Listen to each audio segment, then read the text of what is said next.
1, 2, 3, come on!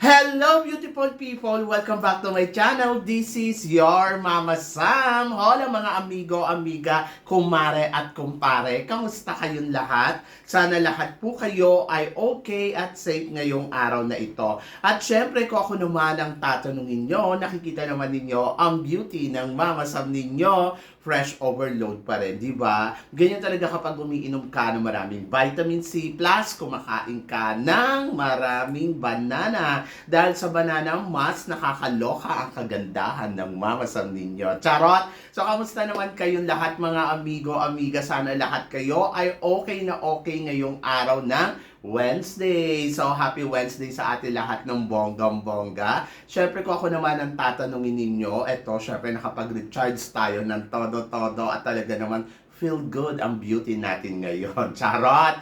So, syempre, marami na naman activity. Hindi pa rin natatapos ang activity namin sa trabaho namin. Grabe, ha? Sobrang init na rin dito sa Thailand. As in, umaabot nga kami ng 40 degree na parang ang lapit-lapit namin sa sun.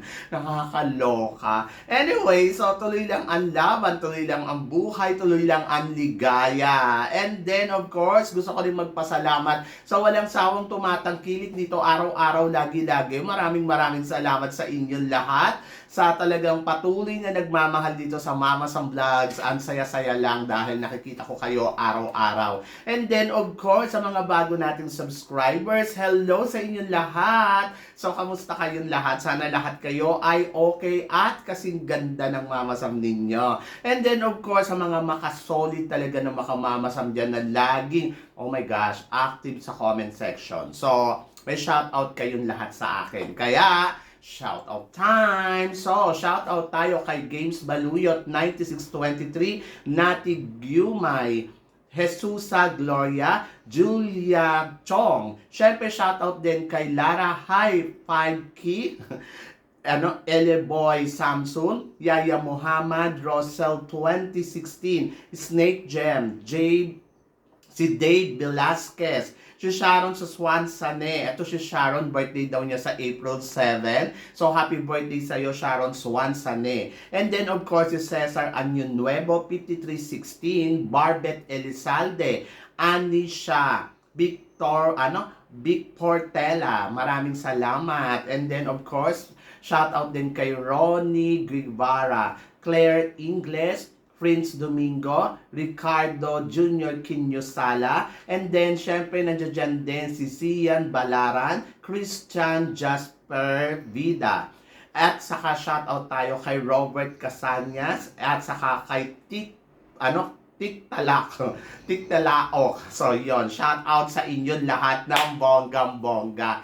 And then, of course, hindi rin natin makakalimutan si Edhi, syempre si Attorney Cornelo Dilan, si Marvic, and then, of course, Madam Henrietta Solidad, at saka si Madam Jenalina Paton. At saka, syempre, shout out din, syempre, kay Christine Ann Perez. So, yon. So, syempre, ngayong araw na to, marami akong hatid na chika sa inyo na talaga naman, oh my gosh, magtataas ang kilay ninyo ng bonggang-bongga sa mga pag-uusapan natin ngayon. Kaya guys, wag na nating patagalin ang ating mga chika. So para sa una natin chika, from Miss Fit Philippines 2024 to Binibining Pilipinas 2025, si Kai Espinido. Ayun nga, nagpaplanong sumali dito sa Binibining Pilipinas dahil nag-submit na nga siya ng kanyang application. So, yon. So, masasabi ko dyan, bongga. So, syempre, isa siya sa mga aabangan natin. Lalo na may napatunayan siya sa Miss Fit Philippines noong last year. And then ngayon tignan natin, syempre kung ano ang ipapakita niya ng bonggang-bongga sa competition na lalabanan niya dito sa Binibining Pilipinas. For sure, magiging officially candidate siya dyan. So ngayon pa lang, congratulations. At syempre, aabangan ka namin. So, yon. So, exciting yan, no? Kasi syempre, kapag may experience na si girl, alam niya na yung gagawin niya. Kaysa doon sa mga bago, sa totoo lang, medyo nahihirapan at nangangapa. Pero kung bago ka naman, syempre dito mo naman makukuha yung chance mong maipakilala ang sarili mo para kung hindi ka man manalo o hindi ka man swertehin, ay pwede kang magbalik sa mga susunod na taon. Di ba? So, yon. So, basta laban lang. At para naman sa sumunod na chika, Miss Tourism International, Host City, Davao City, Philippines. Anong chika mo dito, Mama Sam? Ito yung pageant na ginagawa lagi sa Malaysia, di ba? So ngayon, dito naman siya sa Philippines. So dito napatunayan ni Miss Cory Quirino na kung gaano siya kagaling na national director ng bansa natin. Dahil hindi lang siya nakakapagpanalo ng mga girls na inilalaban natin sa international pageant, kundi na ipapackage niya rin ang tourism ng ating bansa. So medyo magulo ngayon ang Pilipinas. Hindi ko alam kung matutuloy ito, pero I hope na sana matuloy ito at maging mapayapa ang lahat, and then ma-promote natin ang turismo ng ating bansa. So sa pamamagitan ng ganito na nagkakaroon tayo ng mga international pageant sa ating bansa, so ito yung ibig sabihin na we are inviting the tourism, di ba? So parang dito sa Thailand, gagawin yung Miss Universe, gagawin yung Miss Grand, ginawa dito yung Miss Global. So nag-iimbita sila ng mga foreigners na pumunta sa bansa nila, and then ayun yung opportunity na nakakadagdag sa pagtaas ng ekonomiya nila. O, di ba? Dito sa totoo lang, umaasa lang talaga sila dito sa turismo. Pero kung titignan mo naman ang Thailand, ay para lang din naman Pilipinas, pero hindi ko alam kung bakit nagagawa. Kasi dito sa Thailand, nakafocus sila sa alam mo yun, sa kanya-kanyang buhay, kung paano sila magkakaroon ng income, and then ayun, so tulungan talaga sila. Sa atin kasi medyo, ewan ko, hindi ko alam, sumasakit ulo ko pag pinag-uusapan ng Philippines. Nakakalungkot, sa totoo lang. Pero syempre, laban lang Philippines, and I hope talaga, hangad ko at pinagdadasal ko ang kapayapaan ng ating bansa. So yan, nakakaloka, di ba, kung iisipin mo. Anyway, good luck. Good luck sa magiging pageant ng Miss Tourism International. For sure, bongga to, di ba? And then, para naman sa sumunod na chika, Sunny Puwersa, na nga ba sila, Mama Sam? Ito ay ang Miss Cosmo at Miss Global. Kasi nga, usap-usapan nga na talagang usong-uso ngayon yung Sunny Puwersa, di ba? Katapos lang na nating marinig na mag-Sunny Puwersa itong Miss Universe at saka yung Miss Grand. So, ang laking ano to, no? So, nag-Sunny Puwersa sila. And then, ngayon naman, talagang, eto nakikita din natin na very close ang Miss Global at saka Miss Cosmo organization. So, mukhang magsasanib puwersa din sila. Ay, my gosh. Ang saya-saya neto. Charot. So, para kung papansinin mo, talagang ngayon, usong-uso yan, no? Ako naman, para sa akin, why not? Bakit ba hindi? Eh, kung ang Miss Universe nga at Miss Grand, hindi natin inaasahan na magsasanib puwersa. And then, magsanib puwersa sila para at least, di ba, may sabong sa mundo ng pageantry. Kapag may drama, mas bongga. O, di ba? Diyos ko, nakakaloka. Sumasakit yung ulo ko sa kanila, sa totoo lang. Hindi ko alam kung bakit may mga ganito-ganitong eksena ngayon. Dati naman wala. Pero syempre, tulad na sinabi ko, kapag may drama, may napag-uusapan. And then, napapansin sila ng bonggang-bongga. O, di ba? Sino ba naman ayaw makisawsaw sa mga gulo nila? Charot. Anyway, so good luck. Good luck. At eto ang sumunod na chika. Mama Sam, sabing ganon. Powerhouse na daw talaga ngayon ang bansang Vietnam at saka Indonesia. Dahil ngayong taon na to, nakakuha sila ng tigdadalawang corona. Sa Indonesia, nakuha nila ang supranational at Miss Cosmo. Samantala, sa Vietnam naman ay ang Miss Global at saka Miss International. Anong chika mo dito? Eh, di congratulations, no? Diba? So, ano bang ine-expect natin? Syempre, ginalingan nila. Ayun, nakakuha sila ng corona. Ganon. So, ayoko naman pag-isipan sila ng kung ano-ano. Hindi naman yan nagiging madalas. Minsan lang naman nila nakukuha yan. Pero in fairness, kung iisipin mo sa kanila, ay na-achieve nila yung dapat nilang ma-achieve. At bongga yan, di ba? So, at least hindi lang Pilipinas ang nakakagawa ng, ano mo yung 3 corona sa isang taon or 2 corona sa isang taon. At least sila nagagawa nila. Actually, marami din naman tayo na uwing corona kung pag-uusapan nung nakaraan taon. At ito nga, nakakapanalo lang natin ng Reina Hispano-Americana. So wala pa lang tayo talaga doon sa malalaking corona katulad ng Miss Universe, ng Miss wala pa tayong naiuwi noon last year. Pero kung corona ang pag-uusapan, madami naman. Siguro naka-4 o 5 corona tayo, di ba? So, yon. Pero masaya ako para sa sa Indonesia at saka syempre sa Miss Vietnam. Oo, kasi syempre hindi naman sila madalas nakakakuha ng ganyan. Hayaan na natin ma-feel nila ang momento nila. At i-congratulate natin sila ng bonggang-bongga. So, you did it! O, diba? Saya-saya lang. So, yun. Kayo talaga, mga Inggitera kayo, hayaan na natin sila na mamayagpag dyan.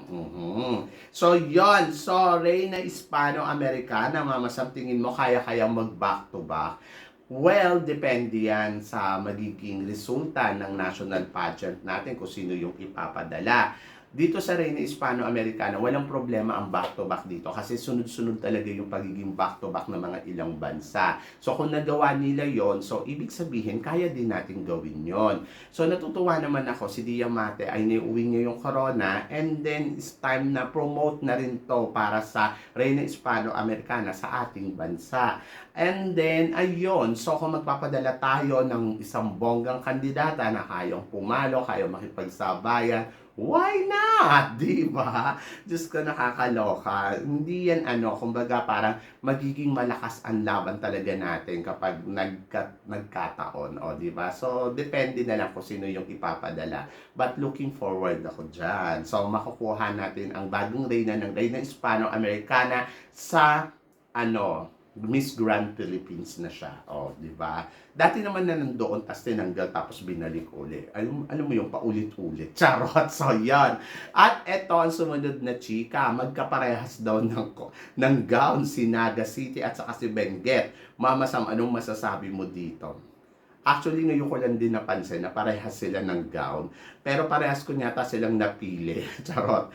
Anyway, wala namang masama kung parehas sila ng sinuot. For sure naman sa coronation night, hindi naman, kumbaga, hindi naman sila magkakaparehas na isuot. Kumbaga, nasa projection na lang yan ng mga girls. Pero sa kanilang dalawa, si Naga at Benguet, bumagay sa kanila yung gown and then, ayun, nakita natin na talaga sobrang ganda. Si Benguet, in fairness medyo napapansin ko na talagang palaban talaga ang pambato ng Benguet ngayon mula sa styling, tapos sa mga eksena niya, sa mga project niya, di ba? Talaga masasabi mo na, wow, in fairness sa kanya, lumalaban, o aminin, di ba? So, yun. So, I'm so excited kung ano yung ipapakita ni Benguet. At eto nga, sabing ganon, Anita Rose Gomez. Talagang nagpapaandar na para sa magiging laban niya dito sa Miss Grand Philippines. So, yun. So, syempre excited ako for her kasi ngayon pala nakikita na natin na umi-eksena siya ng bonggang-bongga. At in fairness sa kanya, talagang vocal siya na gusto niya sumali dito sa Miss Grand Philippines. And then, tignan natin kung ano ang magiging atake ng isang Anita Rose Gomez. Kung siya nga ba ang makakapag-uwi ng corona ng Miss Grand Philippines for 2025. Masundan niya kaya ang yapak ng mga taga-Sambales na katulad ni CJ Opiasa na namamayagpag, charot. So kung ako tatanungin mo, sana mapaghandaan niya ng bonggang-bongga. For sure naman na paghahandaan niya. Pero hindi lang sa styling, dapat sa lahat ng aspeto. So siguro mas magandang makita natin na kung ano ang signature na meron itong si Anita Rose Gomez. More than doon sa parang sabayan niya or parang eksenahan niya rin na katulad ni CJ Opiasa. Kasi yung ginagawa ni CJ, siya talaga yun ever since Ngayon ko si Anita Rose Gomez magpapasabog din ng bonggang-bongga, di bongga. Pero mas looking forward ako kung ano yung ipapakita niya sa magiging laban niya sa Miss Grand Philippines. So ngayon pa lang, good luck and let's see. Di ba? So, tingnan natin kung siya na nga ang susunod na Miss Grand Philippines. So, yon, excited ako dyan. At ito, nakaka-excite na puksaan at bardagula na magaganap dito sa Miss Universe dahil palakas nga ng palakas ang laban ng tatlong kandidata na tinitignan ng lahat. Ito ay ang mga front runner katulad ni Diana Aduana, Winwin Marquez, at syempre si Atisa Manalo. Yes, my gosh, ayaw nilang magpakabog sa isa't isa. Iba-iba yung laro nila, iba-iba yung eksena, pero alam mo yun na talagang lumalaban. Alam niyo sa totoo lang, dito sa eksena ng Miss Universe Philippines, maraming magaling sa totoo lang, lalo na sa mga front runner, magagaling ang mga front runner at talagang iba yung yung caliber nila, no? Diyos ko, si Liana Aduana, alam natin na kapag umiksena yan, Diyos ko Lord, mangangabog yun ng bonggong-bongga. Pero ang nakikita ko sa laro ni Liana Aduana, medyo parang may mga ilang na sumasablay siya. So, I hope na sana ma-improve niya pa to ng todo-todo. Katulad na lang halimbawa, yung magpapa-photo siya. So, yon. So, hindi ko alam. Dati naman magaganda yung mga nire-release niyang photo. Ngayon, parang hindi ko alam kung ano yung nangyari. Bakit parang nahihirapan siyang i-connect yung sarili niya sa mga ginagawa niya dito sa mga photoshoot, no? So, I hope na sana ma-improve niya pa to. And then, nandoon ako na looking forward ako kung ano ang pa-eksena niya dito sa Miss Universe Philippines. Siyempre, nandoon na talagang alam naman natin na lalaban yan. Matalino ang Liana Aduana. And then, tignan natin kung ano yung mararating niya dito. I'm so excited. And then, of course, eto nga, si Winwin Marquez. Si Winwin Marquez, ang nararamdaman ko sa kanya, talagang inilalaban niya ng todo-todo ang laban niya. Pero nandoon ako na parang siguro dahil gusto niya talagang manalo at ganun talaga siya, consistent, no? Ang laban ni Winwin Marquez, in fairness kay Winwin, ha? Talagang from the beginning until now, talaga yung mga pasabog niya, boom, di ba? So talagang dito na pinapatunayan ni Winwin na she's a queen. So ngayon, ang tanong, si Winwin kaya mag-uuwi ng corona ng Miss Universe Philippines ngayong taon na to? Yan ang abangan mo sa laban niya. And then, Atisa Manalo. Si Atisa Manalo, to be honest, nandoon ako sa sistema kay Atisa Manalo na gusto ko yung ginagawa niya, na hindi siya yung gigil na gigil, kalmado lang yung ginagawa.